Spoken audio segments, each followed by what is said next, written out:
We good? Perfect. Good morning, everyone. My name's Cameron. I'm one of the loan officers here at Mayo Employees Federal Credit Union. Mixing it up a little bit from our usual, we are going to just do a simple Q&A today. Just as a heads up, the chat is about 15 seconds behind where I am at. So if I don't get to you right away, give me a second. I'll try to repeat questions as they come in so that everyone can hear it, because obviously not everyone is looking at that. And then we'll go from there. Now, what I'm going to do just to kind of start, who am I? Why am I qualified to be here? I have been buying cars for a long time. I've kind of grown up in the dealer. My dad was a mechanic, so I kind of grew up in the dealer world. And then about a decade ago, I actually got into the world of dealers. So I sold cars for a number of years, and then actually was a finance manager for about 6 years in the local dealership scene here. So I've probably bought and sold and been a part of about 7,000 vehicle sales. So I've done this a couple times. And we're just going to kind of go through the basics. These are just questions that I get most when talking to members. And like I said, feel free to ask away in the chat, and we'll get to you when we get to you. So I'm just going to kind of start with the most common questions that I get. First things first, what is a pre-approval? How does it work? Our pre-approvals essentially say, yeah, go ahead. You're approved for X amount of money. Now, that number can change. It is malleable. So if you're like, hey, you know what? Let's apply for 40 grand and it comes out to 27, great. We just simply adjust that and go from there. Applications are good for 90 days. But the biggest thing that I always get to respond to is rates are subject to change. I can't give you a rate from 45, 60 days ago. That's unrealistic. So if they change, obviously it'll show up on our website. You'll see it there. But if the car is just taking a little bit to get here from a dealer, unfortunately, it's just a timing thing at that point. That being said, one common, I'm going to call it an issue that we've been running into lately, is vehicles are taking a long time to order. So if you order a new vehicle, typically it's going to take a month or two to get into the actual dealer. And I have people wanting to do a loan on it right away. Not only is that a bad idea, but it's not feasible. I can only do loans for people when the vehicle is wheels on the ground at the dealer. And the reason is being in the dealer space for as long as I was, there were many times where vehicles got shipped out. They went to the shipyard and they're like, hey, perfect, it's in Minneapolis or St. Paul. And then it ends up going to the manufacturer due to a recall or something like that. So even if it is in process or en route or shipped, whatever the dealer is telling you, I can only do a loan, or we can only do a loan when that vehicle is wheels on the ground. You can sit in it, touch it, feel it. Plus, at that point, you don't want to be liable for insurance reasons because, well, vehicles fall off of trains. It's happened many a time. So it sucks, but it is what it is. That phone call is awkward to make from the dealer side. So that's kind of the other one. In terms of kind of what you need from a dealer, I get that question a lot. Okay, I'm pre-approved, I have this. I don't really know what I'm looking for, but what do I do when I find the vehicle? If you're shopping from a dealer standpoint, the golden ticket, I like to call it, is that purchase agreement. That purchase agreement you're going to get after you sit down with the finance manager at the dealer. And essentially think of that as your receipt. That's going to display who's going to be listed on the title. It's going to display the vehicle information, VIN, year, make, miles. Obviously, it's going to have all the financial information, but the biggest piece is that Mayo Employees Federal Credit Union needs to be listed as a lien holder. So what that means is that we're going to own the vehicle till you pay it off. So we're going to show up on that title when the state of Minnesota sends it to you. And when that vehicle is paid off, we will send you what's called a lien release, which basically clears us from that title. So that, like I said, once we get that purchase agreement, we can finalize our loans. Now, our loans can be financed two ways. First way, come on in, see us. We'd love to have you, and we can do that. But the easier way for everyone involved is we use this handy dandy tool called DocuSign. DocuSign is just something where I email you the documents. Typically, you type in a PIN number, and then to verify your identity, etc. And then from there, it's just click, click, click, and you're done. And then, of course, how to pay the dealer, because you're not going to get a car if you don't have money. So, and the dealer's not going to release that car to you until they have money. So there's two different ways that we can distribute funds. The easiest way is we just print out a cashier's check. You stop by, pick it up, bring it to the dealer. Easy peasy. The second way, and we don't necessarily like to do too often, but it comes in handy on things like weekends and stuff like that. If you're going shopping at a dealer and you have a MEFQ checking account with us, and you have personal checks for that checking account, you can just simply write a personal check for the total amount that you would like to finance. And then from there, Monday morning, Tuesday, get us that purchase agreement like we said, and then we can finalize the loan. And then rather than printing out a cashier's check, we can just simply deposit those funds into your checking account to cover that cost. And I've never really had an issue where a dealer's not going to hold that check for us to move that money around. So those are kind of the big ones. That being said, obviously rates are kind of moving all over the place right now. People always ask me, well, what if the dealership wants to do my financing, this, that, and the other thing? I'm a firm believer in go with whoever's lower. If they're offering you promotional financing through the manufacturer, I'm going to use Ford as an example just because that was the last place I worked. If Ford is offering, let's say, a 1.99 for 60 months, and we're at 4.99 for 60 months, go with Ford. The lower number always wins. It's money. That being said, if they're getting close, we do offer rate matches, but if it's something like where it's 1.5 points, or if they're at like in that situation where they're that much lower, typically that's lower than our floor rate is. So, but again, always worth the ask. So those are kind of the big stuff that I have, the most common ones. So I'm sure, or hopefully, that answered some questions. But do we have any other questions in the chat currently? When does it make sense to refinance a car? Yeah, when does it make sense to refinance a car? One thing that I always tell people is, refinancing is very easy. It's pretty much the exact same process as just getting the loan in the first place. But I'm going to use easy math on this. Let's say you have $20,000, you're financing it at a 5% rate, your payment's X. If rates are 4.49, yes, that is a better rate. Monthly payment-wise, this isn't a house. You aren't paying this vehicle off over 30 years, 15 years, 20 years. It doesn't affect the payment as much as you think. And so half a point on 20 grand is probably going to be $3, $4 a month. Nothing crazy. If that's worth it for you, great. Come see us. Usually for me, and this is just me on a personal scale, if it's not more than 10 bucks a month, I'm not really worried about it, but that's just again, personal. So if we are a full point better, yeah, come see us. Throw in that application on the line. We can kind of carry it out from there. So yeah, good question. Any others? What's your opinion on warranties? Opinion on warranties. This is always a fun one for me. I would like to preface the answer here with I'm a biased opinion, right? I worked in the dealers. I sold these items, but also at the same time, I only got to deal with the bad stuff, right? That's all I saw. I didn't get to see the people that came in and did their oil change once every 6 months, rotated their tires and left. Those were not the people that I had the pleasure of working with. I had the ones that had that $6,000 repair and they're trying to get a warranty now, and it's like, that doesn't really work that way. So for me, I don't like dealing with that type of stuff, so I spend the money and do it. That being said, warranty prices have increased over the years, especially recently, just because there's just more technology in cars. Computers are expensive to fix. Now it takes the computer to fix the computer to fix the computer. And a lot of times that can only be done at certain places. So for me, I always buy them, but I know typically at that point I'm going to be paying for it, right?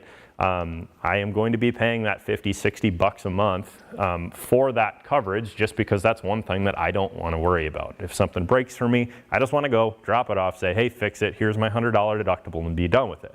That being said, obviously there's the argument against, right? It's that extra money. If I buy this vehicle, why shouldn't it work, right?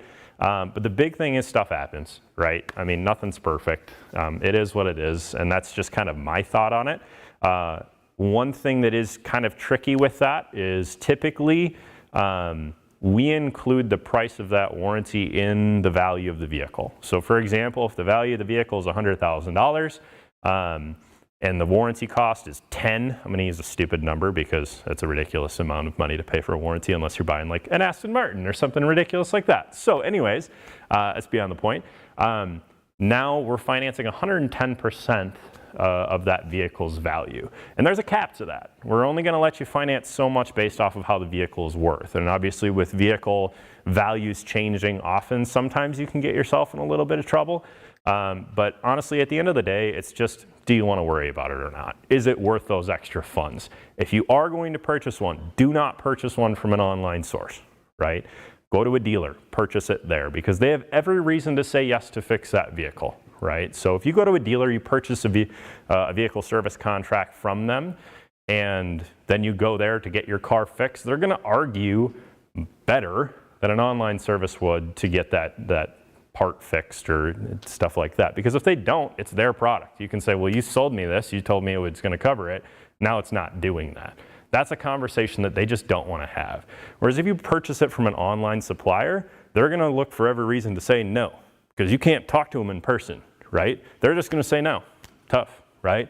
So if you are going to purchase it, yes, it is going to be a little bit more if you purchase it from a dealer. Yes, they do make money on it. But you're going to have a better experience doing it that way than if you were to purchase it through an online marketplace.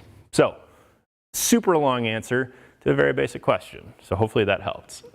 Any other questions? Talk about like values of cars, especially if you're going to buy like a used one. Yeah. How does that work from a financing side? Like if I believe something is way overpriced, but I'm still interested in it.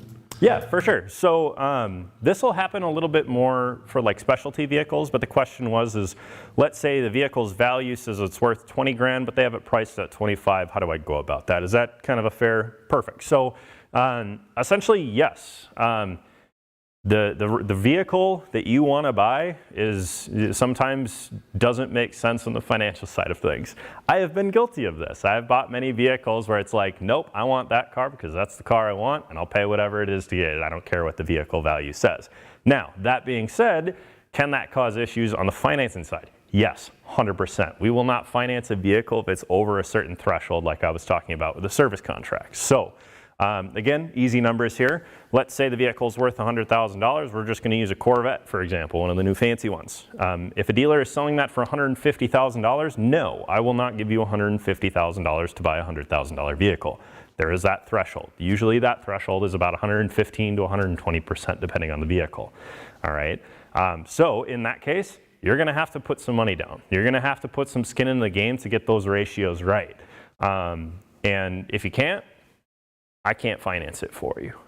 You'll have to look at a different financing company, but we just want to make sure that you're protected, because the reason there is that threshold is if that vehicle becomes totaled in any way, shape, or form, fire, flood, accident, your insurance is only going to pay out what that vehicle's worth. So if we finance $150,000 on a $100,000 vehicle and you crash your Corvette into a wall because you're going too fast, insurance company's going to pay you 100 grand. Who's coming up with the extra 50? We're not. You still owe that money. And so that's why there is that threshold to that. So hopefully that answers your question. Yes? Question coming in online. What additional fees are added onto the purchase price? For example, taxes, license, etc. Yeah. How much do these fees typically run? Yeah, so tax, title, license fees, stuff like that. There's a couple different ways. First things first, the state is always going to take their cut. State tax on vehicles in Minnesota is 6.5%. So if you're looking at a vehicle, just times it by 1.065. That'll give you the overall cost with tax. And then the actual registration is depending on the vehicle's value. So for example, if you're buying that $100,000 Corvette, your tabs that you're going to pay for are probably going to be $900 to $1,000. Versus if you have a older, let's say Honda Civic for example, and that's 10 years old, usually it's about 50 bucks, right? So that depends on the value of the vehicle. Usually if you're borrowing around $30,000, $40,000, it's gonna be around the $400 or $500 mark each year. So you have the 6.5% from the state of Minnesota, you have the registration fees, which include things like some of the little stuff. I mean, there's a list, but there's like lien fees for $2. There's a vehicle service fee for $1.25. So essentially, if you're doing it, times it by 1.065, add in a rough estimate for the registration, and usually in the state of Minnesota, you have what's called a dealer processing fee, right? Or a dock fee, as a lot of people say. That is standardized in Minnesota. It's 125 bucks. So no matter which dealer you're gonna go through, there's always gonna be that charge. Is that charge negotiable? No, because if they don't charge you, they can't charge anyone else. And essentially what they use that for is to pay the back staff. So if you buy a car, they need to pay their employees that process things like titling, licensing paperwork, stuff like that. Because that finance manager that's there doing it, that doesn't go to him or her. So don't feel like that's going to go directly into their pocket. That goes usually to the payroll. But beyond that, there shouldn't be much more. So usually 8% is kind of that magic number on top of the vehicle. But again, it's going to vary a little bit. Yes, go ahead. Do you have to make a down payment when you buy a car? No, in short, you do not have to make a down payment when you purchase a vehicle. Usually if you're a new auto buyer, there are a couple stipulations in there, right? If you don't have any credit, or if you have struggled in the past with credit, sometimes yes, you'll need to make a down payment because the lending, whether it's us or someone else, will want you to have some skin in the game, right? If we're going to take the risk on you, you need to take a little bit of risk yourself. So in that situation, yes. But let's say you have good credit, you're not really worried about it. No, you don't have to. It's just you just need to make sure that you're going to be okay with that monthly payment. So in short, no, you don't have to, but sometimes there may be cases where you need to, like, for example, the Corvette situation, just to get those ratios in line. Sometimes we may ask for that. Yeah, good question. Yeah, go ahead. Circle back to pre-approvals. How good are they good for? Like if I'm looking for cars, you know, it's crazy a couple years ago with cars. It's getting a little better. Yeah, so let's say you're like, you know what, I think I'm gonna need a car coming up soon.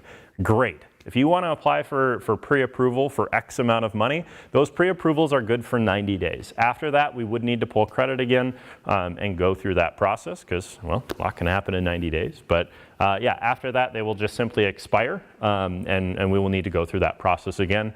But it's a pretty simple process. And again, just on that note, you are subject to rate change within those 90 days. I feel like I'm repeating myself, but I get to deal with that every day. All right, anything else? Why are some manufacturers? Oh, yes, so MSRP, or why are some manufacturers charging more than MSRP is the question. It is not the manufacturers, actually. So MSRP is manufacturer's suggested retail pricing. So for example, I'm going to continue on with my Corvette. If Chevy says that this Corvette should be worth $100,000, but it is being sold for $50,000, more than that, that is going to be a dealer markup. A lot of the times they will say this is a market adjustment. And a lot of that is just because the vehicles aren't readily available. A more common vehicle that we see this with is vans, for example. So there are only two companies out there right now that are really making vans. Toyota is making their Sienna, and Chrysler is making their Pacifica. There's a huge wait time for those specific vehicles. So a lot of the times if you order directly and you're like, you know what, I'm okay waiting the year that it's gonna take to get this vehicle, a lot of the times the dealer will sell you that vehicle at the manufacturer's suggested retail price. We'll just say 40 grand, for example. But let's say you back out of that vehicle and the dealer just takes that onto its lot as just a vehicle that came in, they can sell it to whoever. They know that there is going to be a market for that, right? Just because it's so hard to get that vehicle. So odds are they're going to mark that up to what they think that vehicle is worth and what they think someone's going to pay for it. And again, that's where you can run into those loan to value issues. But that is never the manufacturers, that is always the dealer. So if you feel like the dealer is charging too much, ask them, right? it's their markup. They do have the right to say no though, right? Because it is their vehicle. So in that case, if the dealer is like, you know what, no, we're not going to be negotiating on this vehicle. It's kind of one of those we know what we got type of situations. That's, again, up to you. Do you want to pay that price, or do you want to go shop around, or do you want to order one for the manufacturer's suggested retail pricing and get that better deal? So not the manufacturers, that is the dealer. Good question though, because I get run into that a lot too. So any other questions? Is it better to go with financing?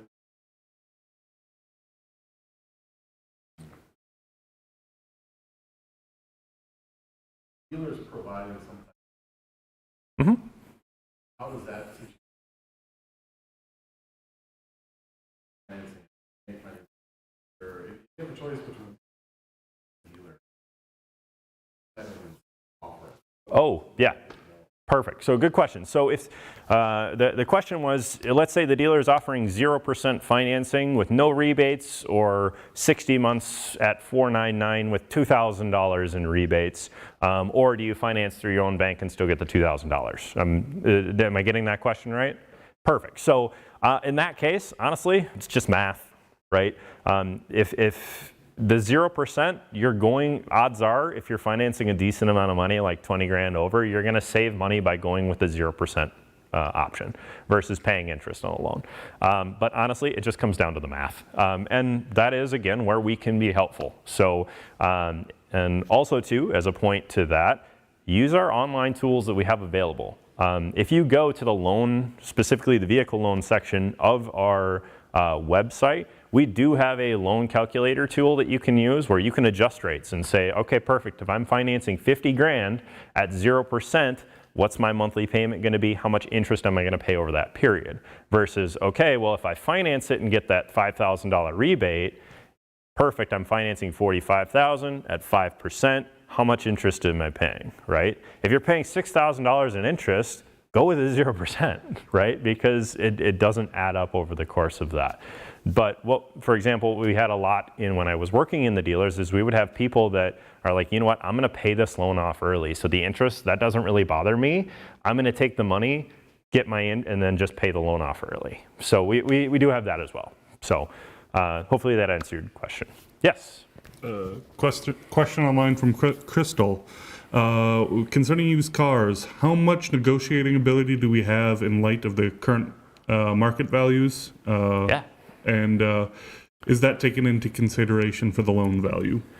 Yeah, so the question is negotiation ability on used vehicles. So obviously, as we know, over the past couple of years, the used vehicle market has been pretty volatile.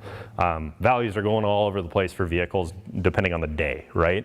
And sometimes those things like Kelley Blue Book, they can't keep up with the vehicle market, which is sometimes where we run into just issues, right? Of, hey, this vehicle is overpriced, but all the other vehicles in the area are priced like that, right?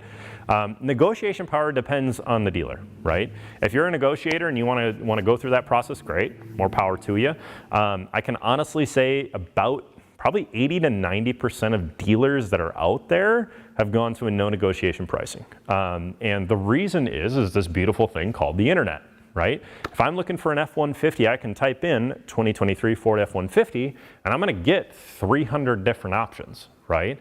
And within those options, I can pick which dealer I want to go to. So the reason that a lot of dealers have moved to a non-negotiation kind of business model is because they know they need to be competitive, because I can just go search for 300 other ones, right?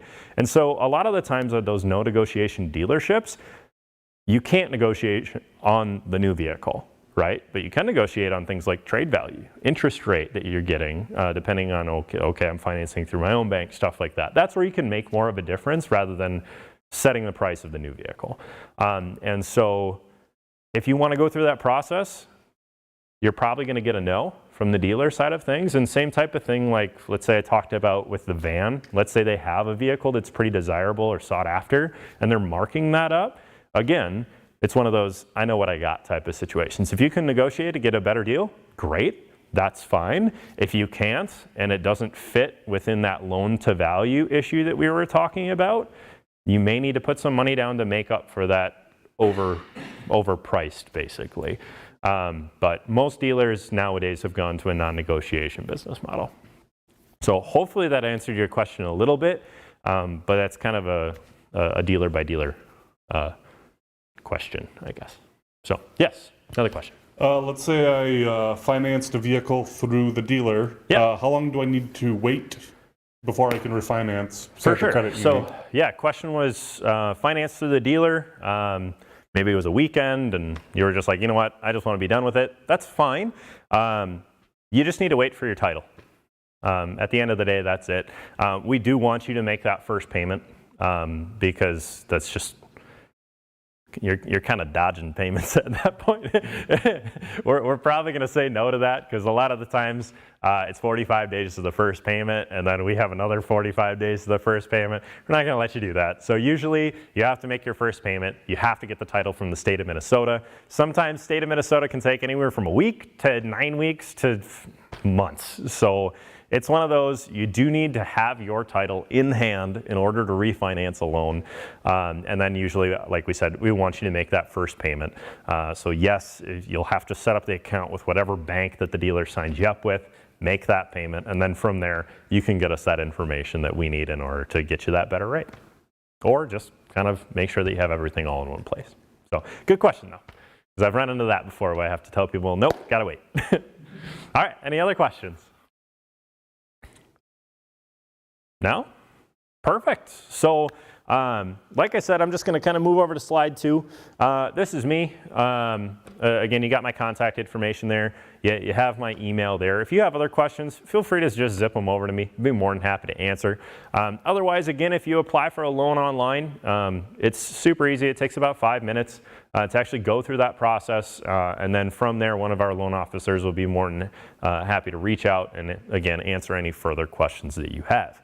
But beyond that, happy car hunting. Good luck. It's always an adventure, and we're here for you if you need